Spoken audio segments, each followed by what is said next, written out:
Piero Hincapie has reportedly emerged as a last gasp January target for Tottenham. Tottenham have reportedly submitted a late offer to Bayer Leverkusen for the services of Piero Hincapie. As Antonio Conte looks to strengthen his defensive ranks in advance of Tuesday's all-important deadline. The North Londoners have already improved their squad this month with the temporary capture of former Everton target Antonio Conte, who joined the club on loan from Villarreal earlier this week. Tottenham are still looking to make further signings before the January window slams shut, though, with Conte having been vocal in his desire for the club to remain active in the transfer market over the last few weeks. It seems as though the Italian coach may soon get his wish in the form of a late defensive addition, with Spurs having opened the bidding for Hincapie by submitting an offer in the region of around £22 million.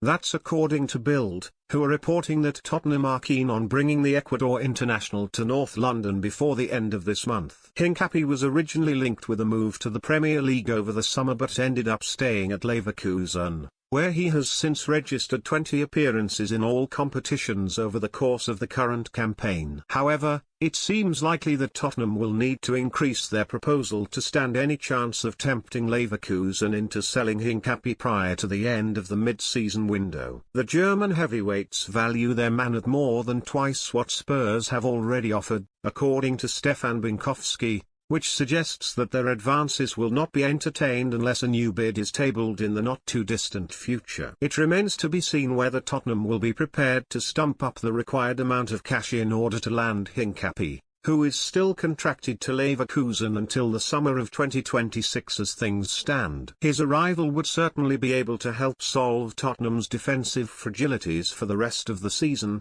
the club having shipped the highest number of goals in the Premier League's top half since the beginning of the campaign. They were recently urged to prioritise the signing of a new central defender before the January window closes by former West Ham striker Frank McAvenny, who told Football Insider, "Everyone in football knows that defence is helpless. Eric Dyer is not a good centre-half. You buy a good centre-half and that sorts so many problems out. Look at Liverpool when Virgil van Dijk went there, it was like it changed overnight. I think Tottenham need good centre-halves. They need to sort that defence out because they are not good enough. Strikers must fancy their chances coming up against the defence. They are not even close to winning anything because they are shipping too many goals. We will see what happens between Conte and Daniel Levy. That is a conversation I would love to hear."